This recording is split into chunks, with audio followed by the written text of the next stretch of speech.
Yo, welcome to the Mango Drop, where we bring you sweet mango slices. Today we're talking about the Mount Rushmore of Afrobeats.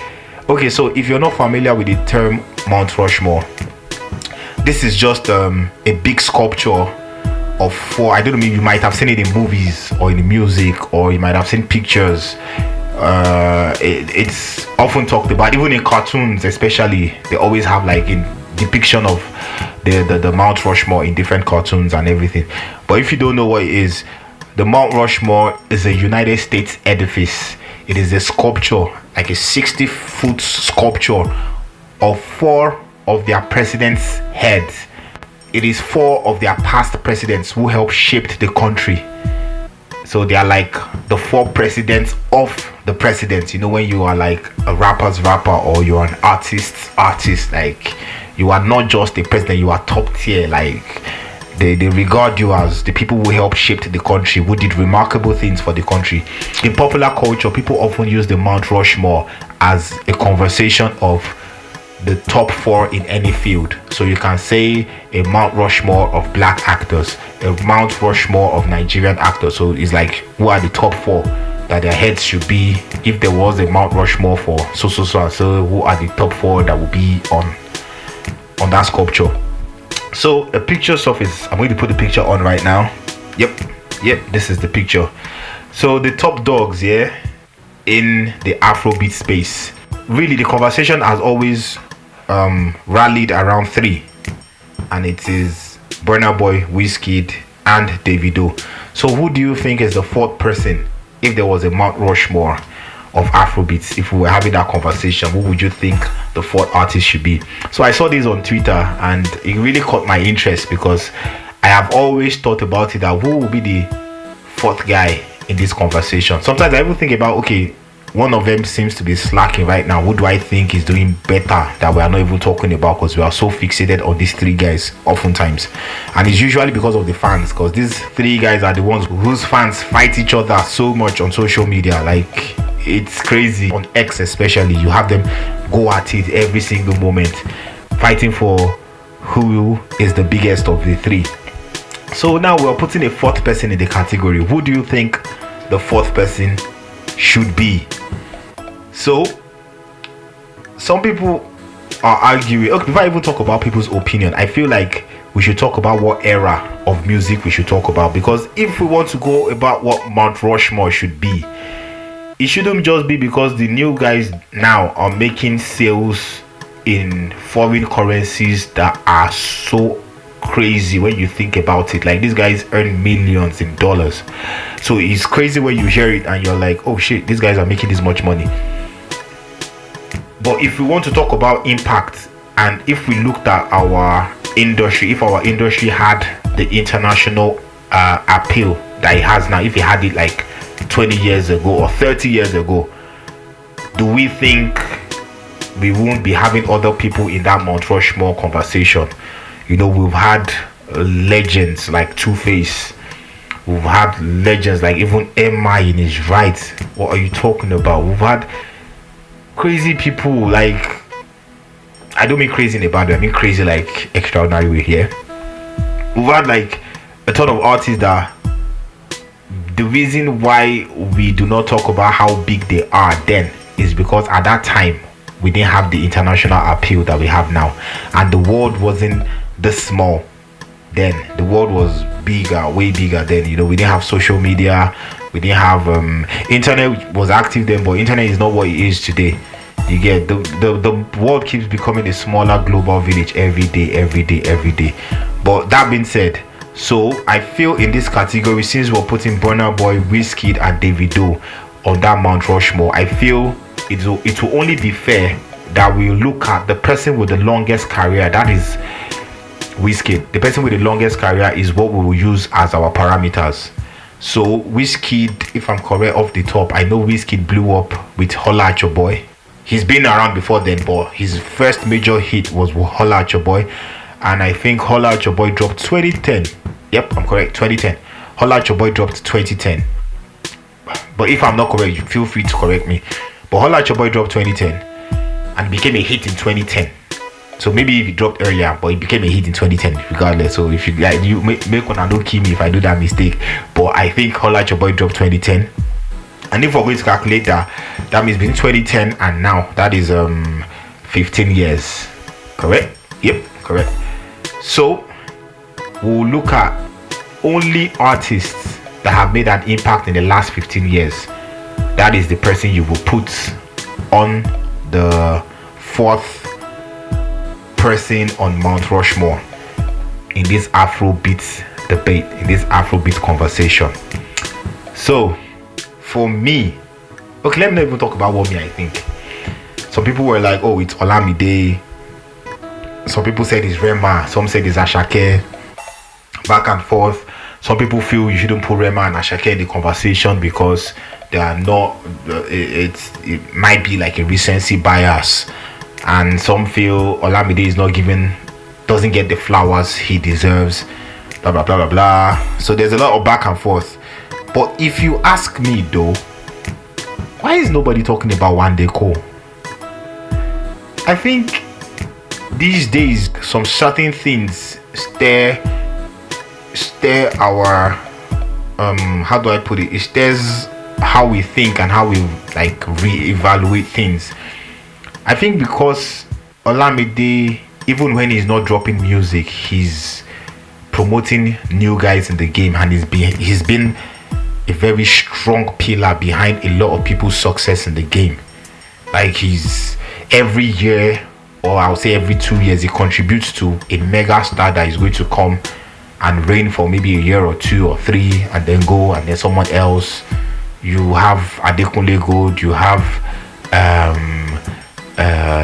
Fireboy, you have Ashake. Then let's not even now count the people who had like a couple of hits, like they had one hot year at the likes, or maybe hot 2 years. What's it called? Lil Cash. He's that guy.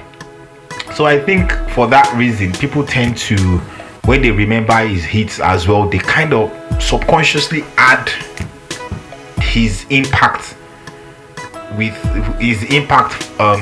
all these other guys that he signed.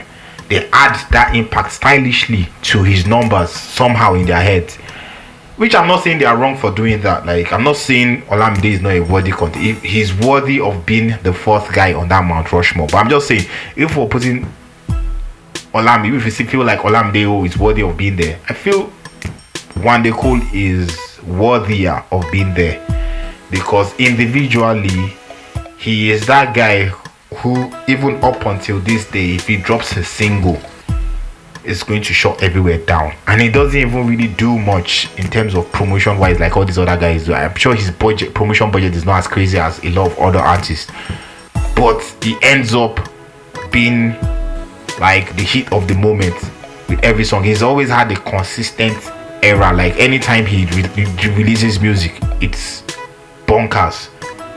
It's always mad everywhere. So, and again, his style birthed a whole lot of other people's style in the game as well. It was One Day Cole style that gave birth to wizkid style. If you listen to the Starboy album, the original Starboy album, if you listen to it, you cannot tell me that you did not hear One Day's influence on that album. And every other person who started emulating the wizkid style literally is emulating the One Day Cole style, because it is what wizkid took from One Day that you guys are copying. So at the end of the day, One Day is like, to me, he's the modern day father of what Afrobeat is. You know, Afrobeat has been before him. Like, we probably didn't call it Afrobeat then, but a couple of people had made songs in that line to give us that sound, to help us like define or curate even more sounds alike and grow with it. No problem. But I am saying he is the modern day like figure of how to structure properly an Afrobeat, how to make a verse, a chorus, then all of a sudden put like some crazy ass ad-libs in the middle of the song just to make the clubs go crazy, then come back into it. He was the one who started bringing the R&B feel into Afrobeats more. Even though the R&B feel died and then came out doing COVID that we started having more R&B feel in our Afrobeats. But he was the one who started all that, if we're being honest. So I feel Wande Coal should be like the first guy on that list, if I am being honest. If we don't want to put a Wande Coal there, me, in my opinion, I would also put it Ashake before I even put Olamide. And here's my reason before you guys start fighting with me. My reason is, are we talking Afrobeats proper, or are we talking Nigerian music in general? Because I always have that problem with how people have this misconception about the music in Nigeria. You know, you have people who think once you're an artist from Nigeria, it's Afrobeats. If you look at Olamide's catalog, there's a lot of rap in it. So if we're talking Afrobeats, I think that in a way kind of disqualifies him, because he's more rap than Afrobeats. Yeah, I know he does a lot of Afrobeat songs as well. But then, even let's say we're not even doing that, like we're just looking at in general, like, okay, whether you are rap or whatever, we're just talking of the top 4 Nigerian artists right now. Maybe I have a recency bias in me, but I think and I know that first off, Olamide's greatest album wasn't his first, it was his second. It was the one that had Turn Up, had Koduro Soke, Kotowale, and the other one. The one he had with Ide Kabasa wasn't his very best. It was the second. And I know that after that one, the third was good as well, but it wasn't like a no skip kind of album. And I think after the third, he had series of singles, and it was just singles.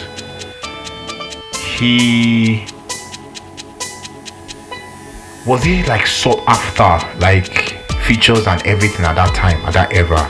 I really can't tell. I can't remember anymore. Olamide is consistent, don't get me wrong, he is consistent, but my point is, he's not had a back to back hot album, in my opinion. He's had like maybe one, he's had like more than one hot albums, but he didn't drop them back to back. That's my point. Now this guy in question, he's had 3 albums, and the 3 albums are back to back. His debut is Mr. Money with the Vibe, 2022. A year later, second album, Work of Art. A year later, Lungu Boy, 2024. So it's just 1 year in between, dropping 3 albums, and they are a no skipper. Like, there is not one song that you would skip on the album. I don't skip any song on the album, and that's 3 albums. That's 3 classic albums. This guy in 1 year after his debut had an O2 Arena shut down performance, headliner concert, just him. This might look normal to you because you're looking at the fact that wizkid, Davido, and maybe Burna Boy have all done O2 Arena, but we're talking of a guy who is new in the game, a guy who just came out with 1 album already doing O2 Arena. If you think about it, that's crazy. And after that, you know that when you become so big in your first album, it is a big issue, because now you have to struggle with how you want to follow up with that momentum. And this guy has not slowed down in any way. His second album, boom. Third album, boom. Same momentum, going even stronger. So to me, if I'm being honest, I'll put Ashake as the 4th guy on that list. If I don't put Ashake, I'll put Wande Coal. Then if we are not putting any of these 2 guys, then I can say maybe an Olamide. But in that arrangement, that's how I'll put them. To be very honest, it's either I put Wande Coal or Ashake. I might be a little bit biased in a way and say, okay, maybe I'll put Wande Coal in it first before I put Ashake in it. But that's my own take. So what do you guys think? Let me know in the comment section what you think.